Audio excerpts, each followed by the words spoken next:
What is good, YouTube? Quinn Wade.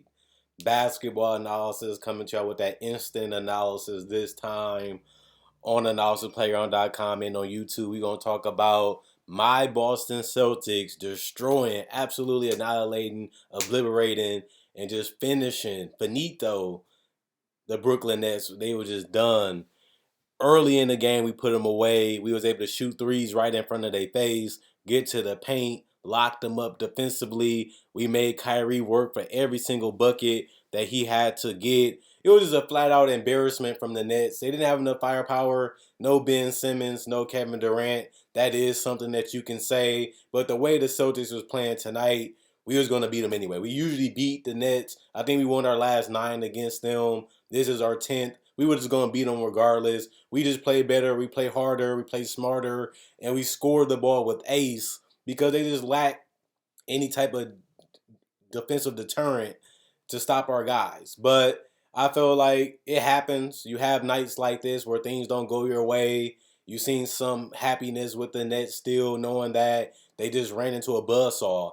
The Celtics wanted to prove a point. The Celtics wanted to come out and get it done nice, simple, and clean and easy. And I feel like this is the type of killer instinct you want to see from the Nets.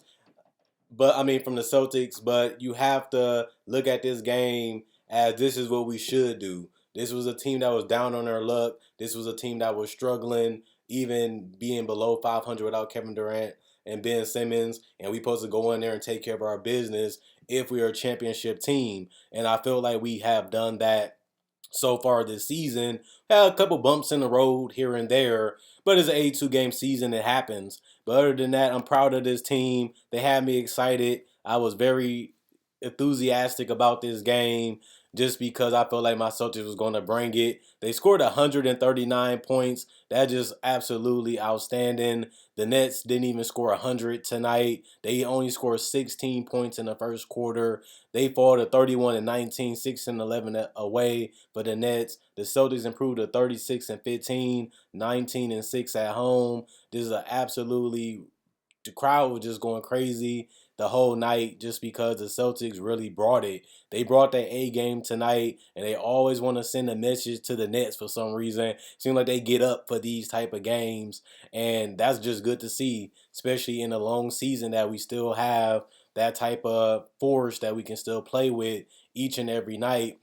And we just came back from a rough patch 2 weeks ago. So the Celtics doing a good job of rebounding, not getting too low, not getting too high, and staying prepared for any battle that's in front of us. 46-16 in the first quarter, 33-29 in the second quarter, 31-27 in the third quarter, and even in the fourth quarter, we outscored them 29-24 for 139-96. They could not stop us whatsoever. We had it going the entire night, especially from three, and we spreaded the floor. We got to the paint. We was able to break them down multiple times defensively. You have to give credit to Jason Tatum. He made some tough threes. He was pulling up in front of their face, just like Derek White, just like Malcolm Brogdon, and just like Jaylen Brown. Everybody was making the good, the bad, and ugly and tough shots, I should say, and it was just tough to stop. I mean, if you're shooting right in front of my face, even if my hand is up and you making it, there's not much I can do. And you gotta look at it from the Nets perspective. That's what that's what they were struggling with all game. Plus 46 and plus minus for Tatum. One personal foul, one turnover, one block, 2 steals, 4 assists, 9 rebounds. One of them was offensive, 7 of 12 from the 3 point line, 12 of 19 from the field. This is an efficient night. Was able to switch it up throughout the game. Was able to score in a variety of ways, and was able to get the rebounds when it mattered, and was able to lock in defensively. Al Horford did a great job starting tonight. We went with the big lineup: Tatum, Al Horford, and Robert Williams. He was able to do plus 37, plus minus one personal foul, 3 assists, 5 rebounds, one offensive rebound, 3 or 4 from the 3 point line, 3 or 6 from the field. Robert Williams, 16 points, 9 rebounds, plus 22 and plus minus 3 personal foul, 1 block. 5 offensive rebounds for Robert Williams, 2 of 2 from the free throw line, 7 of 8 from the field. Derek White, 14 points, plus 34 and plus minus. He also grabbed 10 rebounds, so a double double for him, 5 assists. breaking down the defense, finding shooters, finding cutters, and getting out in transition. He was 2 of 6 from the 3-point line, 6 of 11 from the field. Jaylen Brown was exceptional. 36 points, plus 35 and plus minus, 2 turnovers, 3 assists, 3 rebounds, 3 of 5 from the free throw line. He also was 7 of 12, just like Jason Tatum from the 3-point line, but he was 8 of 16 from the field, got to the paint, was able to knock down the tough ones, was able to pull up in people's face also. They gave him some space, and he just said, you know what, screw it. I got it going. I'm feeling it, just like the rest of the team. Let that thing fly. And it was basically a eruption from the Celtics. The entire team, even the bench came in. Peyton Pritchard and Brogdon, even Sam Hauser started stroking it from three. 0 points for Blake Griffin, one personal foul, one turnover, one assist, 3 rebounds, all one from the 3-point line, all one from the field. Grant Williams was able to shoot 2 of 5 from three, 6 points, plus 6 and plus minus, two personal fouls, 2 rebounds, 2 of 5 from the field. Jackson, 2 points, -1 and plus minus, one assist, 3 rebounds, all one from the 3-point line, 1 of 2 from the field. Sam Hauser, 8 points, plus 5 and plus minus, one personal foul, one turnover, one assist, 5 rebounds, 2 of 6 from the 3-point line, 3 of 7 from the field. Luke Cornett even got 12 points, plus 10 and plus minus, two personal fouls, 2 turnovers, one block. He also got one steal, 4 assists, 4 rebounds. 2 of them was offensive, 2 of 3 from the free throw line. He was also 5 of 6 manning that paint and scoring in the interior, getting easy opportunities, only missing one. Malcolm Brogdon came off the bench, 10 points, plus 13 and plus minus, one personal foul, 2 turnovers, one steal, 4 assists, 2 rebounds. He was also 2 of 3 from the 3-point line, did a good job spacing the floor and breaking down the defense. He also was 4 of 6 from the field. Peyton Pritchard was able to make a three late in the game when it was almost over, but that gave him 5 points, one personal foul, one turnover, 2 assists, 2 rebounds. Both of them was offensive. 1 of 4 from the 3-point line, 2 of 5 from the field. They shot 57% from the field, 48% from three, 70% from the free throw line, 7 of 10, 57 rebounds was just ridiculous that they can grab that many rebounds or still not really missing at all from the field. It was mainly the Nets that was throwing up the bricks, and for them to be able to grab 11 offensive rebounds to the 5 of the Nets, it just showed you that we wanted this game more.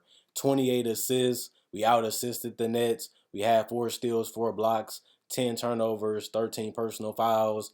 And then for the Nets, it was a slow game for them. They never could really get into full rhythm the entire game because of the disruption of the Celtics. 7 points, -29 and plus minus, one personal foul, one steal, 4 assists, 6 rebounds, 2 of 2 from the free throw line, 1 of 7 from the 3-point line, 2 of 9 from the field. He struggled getting his shot, going from three, even though he had some spot ups and he had some other attempts, just couldn't get him to fall. But he did other things to contribute. Joe Harris, 12 points, -23 and plus minus, 2 assists, 2 rebounds, 4 of 7 from the 3-point line, 4 of 9 from the field. He did a great job of spacing the floor and hitting threes. And when he was wide open, they had the opportunities for him. He just had to make them. Unlike Royce O'Neal, he was able to do that tonight. Nicholas Claxton was held in check. Couldn't really get to the rim, couldn't really finish, couldn't really rebound, even though they threw up a lot of bricks. 9 points, -27 and plus minus, two personal foul, one steal, 2 assists, 6 rebounds. 3 of them was offensive, 3 of 4 from the free throw line, 3 of 5 from the field. Kyrie Irving was held in check too. They held him taking three tough threes off the dribble, tough mid ranges, and tough finishes. He still did shoot 50% from the field, but he struggled from three. 20 points only tonight for him. That's a pretty good night defensively on Kyrie Irving. He's going to have his chances. He's going to have his opportunities. You just want it to be tough and ugly and slow for him. And I think the Celtics did a great job without having Marcus Smart tonight on him. -31 and plus minus, two personal fouls, 3 turnovers, one block, 4 assists, 4 rebounds, 1 of 1 from the free throw line, 1 of 7 from the field, from the 3-point line, 9 of 18 from the field. Seth Curry, 7 points, -24 and plus minus, two personal fouls, one steal, one assist, 1 of 5 from the 3-point line, 3 of 9 from the field. Had trouble creating separation from defenders trying to get his shot off, and he just struggled doing that throughout the whole night. We did a good job of staying in front of him. Morris, 0 points, -10 and plus minus, one steal, one assist, 3 rebounds, all one from the field. Watanabe was held in check, 6 points, negative 12 and plus minus, one personal foul, one assist, one rebound, 4-4 from the free throw line, 0-2 from the three-point line, 1-4 from the field. Sharp, 9 points, negative 26 and plus minus, three personal fouls, one turnover, two steals, seven rebounds. Two of them was offensive, 1-2 from the free throw line, 4-7 from the field. Patty Mills, 4 points, negative 12 and plus minus, one personal foul, one steal, two assists, 0-3 from the three-point line, 2-6 from the field. Sumner, 3 points, negative 1 and plus minus, two rebounds, 1-2 from the three-point line, 1-4 from the field. Cam Thomas did the best that he could. 1-6 from three, but he did shoot 7-16 from the field. 4-5 from the free throw line. He didn't really do much else. That's the biggest problem with him. He doesn't defend. He doesn't really look to set up guys. Doesn't rebound that well. And he only had 19 points, negative 20 and plus minus. And sometimes he'd be lost out there. That's the biggest problem with him as a second-year player and why he doesn't get that much time. People want to know, but that's why. 40% from the field. They shot an abysmal 23% from the three-point line, 9 of 39 from the three. That's a lot of opportunities and coming up short way too much.